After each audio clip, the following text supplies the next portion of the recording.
Welcome back to Close Up. Last week, the Senate signed off on House Bill 463, which takes aim at resolving some of the issues around drinking water contaminated by perfluorochemicals. The bill would allow the state to set its own standards for PFCs. Currently, New Hampshire DES follows the EPA remedial standard of 70 parts per trillion.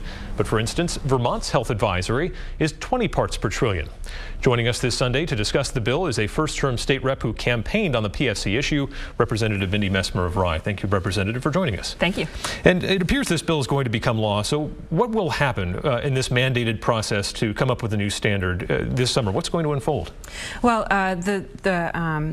the bill allows for a rulemaking petition, a rulemaking process, which allows the public's input into the process. So we can bring in academics and we can bring in people that are concerned about this issue to tell the state what it is they think is important.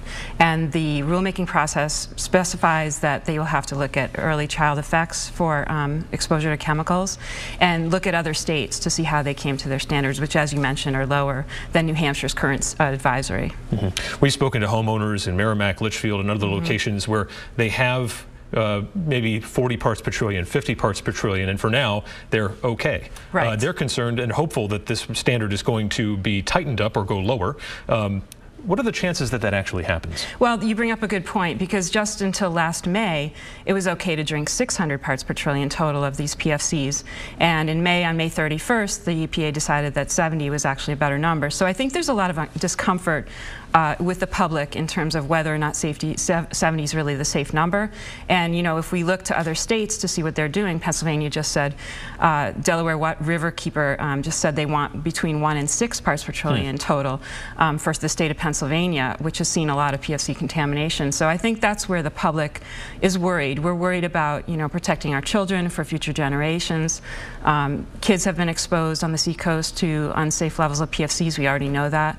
There are people like the people who have 40 to 50. There are people in Greenland as well that have 40 in their wells. And I think there's a bit of discomfort with seeing what happened last year from 600 to 70, and then now sitting there with 40, wondering if that's really going to be the safe number.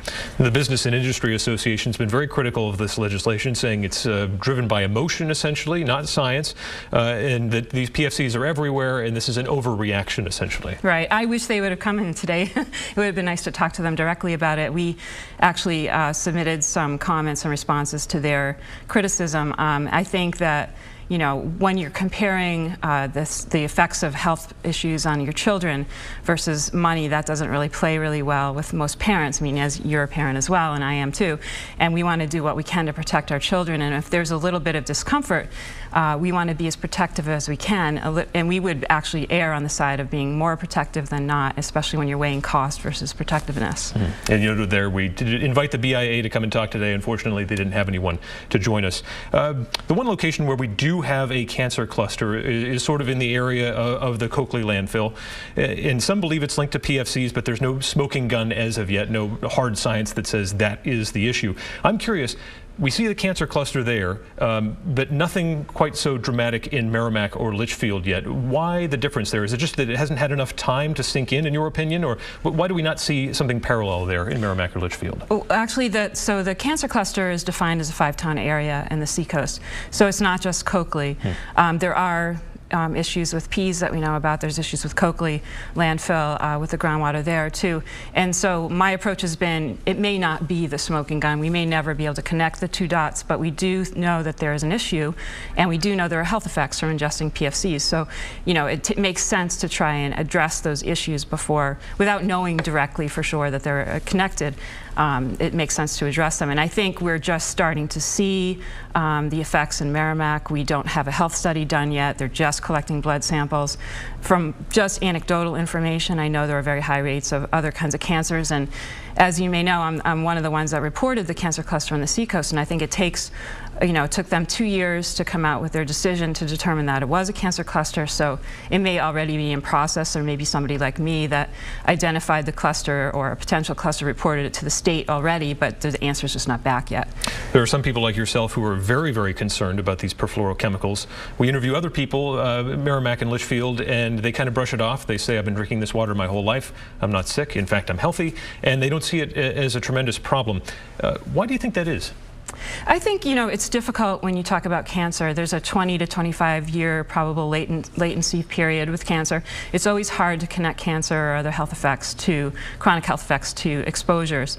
But, you know, I always think it's better to err on the side of precaution, look at a precautionary approach, and you know, do we want to just see what happens to our children after we expose them to water like this, or do we want to be more proactive and say, let's err on the side of caution and protect these children from ingesting this kind of water. So you would argue that the true public health crisis here is yet to fully unfold. Absolutely, and you know, there are reports now that they're up to 400 bases, DoD bases, that are begun to being looked at. There's about 125 currently that we know have PFC contamination. This is just the tip of the iceberg, in my opinion. Some of the top scientists believe that this is going to be the defining issue of our time, that getting on top of this is really important. It's very widespread. It's not ubiquitous, though. There are areas where it's not detected, so it's not entirely everywhere across the state where someone might like to make you think that.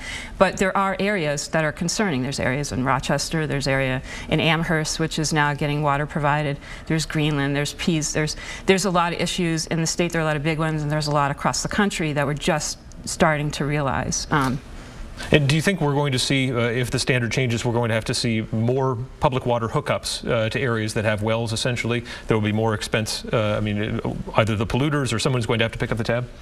Yeah, I do think that, but not just for PFCs. There are other issues, as you probably know, in Stratham. There's some issues with regard to arsenic levels in water that is starting to come to the surface, and they're asking for help from other towns.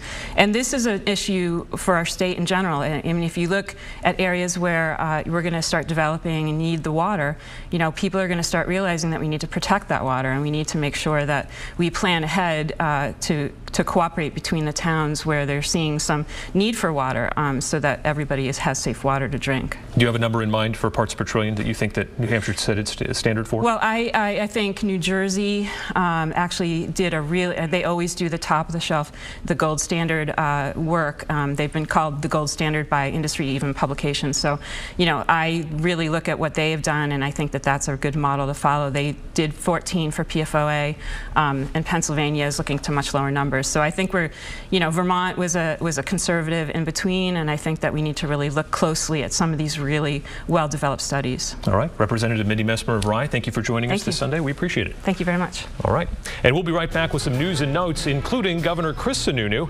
expressing contrition for current public perceptions about DCYF caseworkers.